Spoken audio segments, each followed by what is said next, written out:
বিসমিল্লাহির রহমানির রহিম। সূরা আল বাকারার 131 এবং 132 নম্বর আয়াতের বাংলা আলোচনা করছি।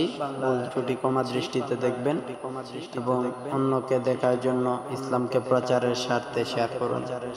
131 নম্বর আয়াতে লেখা আছে, যখন তার রব তাকে বললেন তুমি আত্মসমর্পণ করো, সে বলল, আমি সকল সৃষ্টির রবের কাছে নিজেকে সমর্পণ করলাম। যখন আল্লাহ তাআলা কাছে কাউকে বলা হয় যে তুমি আল্লাহর কাছে আত্মসমর্পণ করো, এটা বেশিরভাগ সময়ে বেদুর্মীদেরকে বলা হয়। কিন্তু অনেক সময় আমাদের মুসলমান জাতিরাও আছে যারা নামাজ কালাম থেকে দূরে থাকে এবং ভালো লেবাসে আছে, সবকিছুই করে, কিন্তু আল্লাহ তাআলার আদেশগুলো মেনে চলে না। সেই সব মানুষদেরকে যদি আমরা বলি যে আল্লাহ তাআলাকে তুমি আল্লাহ তাআলার কাছে আত্মসমর্পণ করো, কিন্তু বিষয়টা এইটা না, বিষয়টা ওই সময় বলা হয়েছে, কিন্তু বর্তমান সময়েও আপনি ইসলামের দাওয়াত দিবেন এভাবে এবং আত্মসমর্পণ করতে বলবেন, যাতে সকল মানুষ অন্তত মুসলমান হয়ে মারা যায়। এই পরবর্তী আয়াতে সে বিষয়টা লেখা আছে, কেননা মুসলমান হয়ে না মারা গেলে তার জন্য মহা আযাব রয়েছে। আমি সকল সৃষ্টির রবের কাছে নিজেকে আত্মসমর্পণ করলাম, তা আমরাও আজ থেকে সকল সৃষ্টির রবের কাছে নিজেকে আত্মসমর্পণ করলাম। 132 নম্বর আয়াতে লেখা আছে, আর এরই উপদেশ দিয়েছে ইব্রাহিম তার সন্তানদেরকে। এই উপদেশগুলো ইব্রাহিম আলাইহিস সালাম তার সন্তানদেরকে দিয়েছেন যে আল্লাহ তাআলার কাছে তোমরা আত্মসমর্পণ করো। এবং ইয়াকুব বলেছেন, হে আমার সন্তানেরা, নিশ্চয়ই আল্লাহ তোমাদের জন্য দিনকে চয়ন করেছেন।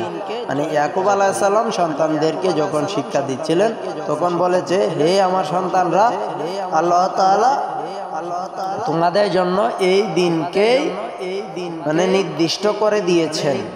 কেননা আমাদের মুসলিম জাতি যারা আমরা আছি, তারা আমরা মুসলমান ধর্মকে, যারা মুসলমান আছি আমরা ইসলাম ধর্মকে, মুসলিম জাতি সম্মান যেভাবে করি, এবং সেই যে দিন এখানে বলা হয়েছে যে আমাদের ধর্ম যেটা আর কি, সেটাকে আমরা প্রাধান্য দিয়েছি এবং আল্লাহ তাআলা আমাদের জন্য ইসলাম চয়ন করেছেন। সুতরাং তোমরা মুসলিম হওয়া ছাড়া মারা যেও। তো এইখানে এই আয়াতটা দ্বারাতে বলা হয়েছে, মানে যে জাতি থাকুক না কেন মুসলিম হওয়া ছাড়া মৃত্যুবরণ করা যাবে না। তখন অনেকেই বলতে পারেন, ভাই হিন্দুরা তো মারা যাচ্ছে, খ্রিস্টানরা মারা যাচ্ছে, ওইটা মারা যাক ভাই। যে যেভাবে আপনাকে আল্লাহ তাআলা বলেছেন হালাল খাওয়ার জন্য, হালাল উপার্জন করার জন্য, এখন আপনি বেহালাল খাচ্ছেন, হারাম উপার্জন করছেন, তাই বলে কি করার আছে? আপনি যদি জেনে শুনে আগুনে হাত দেন, আপনার হাত আগুনে পুড়ে যাবে। আগুন কিন্তু বলবে না যে সে জেনে দেয় নাই। তাই আমরা জেনে শুনে কোনো পাপ করব না, মহা আযাব বা জাহান্নামের আগুনে কেউ পড়তে চাই না। তো আমরা যারা এখনো মুসলিম নামে অমুসলিম আছি, মানে আমরা মুসলমানের ঘরে জন্ম নিচ্ছি তাই বলি কি আমি মুসলিম না।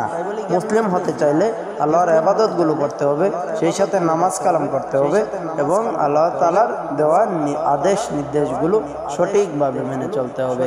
আজ থেকে চলুন সবাই প্রতিজ্ঞাবদ্ধ হই, মুসলিম হয়ে আমরা মৃত্যুবরণ করব।